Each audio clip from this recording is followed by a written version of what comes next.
বাসা বাড়িতে বাথরুমে হাই কমোড থাকে, হাই কমোডের ঢাকনা বন্ধ করে বিসমিল্লাহ বলে ওযু করা যাবে কিনা? কারণ বাথরুমে বিসমিল্লাহ বলা যাবে না।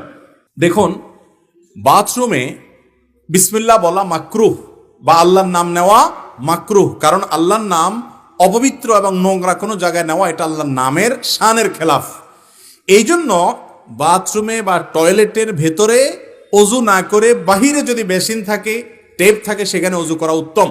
যদি কারোর বাহিরে কোনো ব্যবস্থাপনা না থাকে ওযুর, তিনি বাধ্য হয়ে ভেতরে টয়লেটেই ওযু করতে হয়, টেপে বা বেসিনে বা টয়লেটের ভেতরে, তাহলে সেক্ষেত্রে তিনি বিসমিল্লাহটা মনে মনে বলবেন, বলে ওযু করে ফেলবেন। কথা কি বুঝাতে পারছি?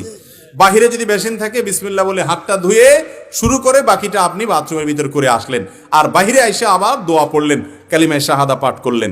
এটা হলো উত্তম এবং নিরাপদ, কারণ টয়লেটে আল্লাহর নাম নেওয়া উচিত না।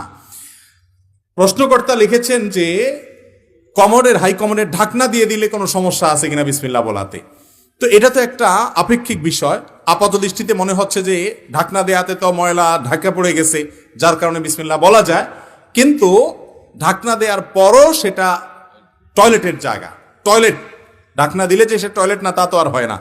একটা উত্তম পদ্ধতি হলো, অনেক ওলামা ইকরাম পরামর্শ দিয়েছেন যে অনেকের বড় টয়লেট থাকলে বিশেষ করে সুযোগ থাকে, কমোডের যে কমোড বা প্যান যেটা থাকে এটার সাথে আপনার টেপের মাঝখানে আড়াল দেওয়া।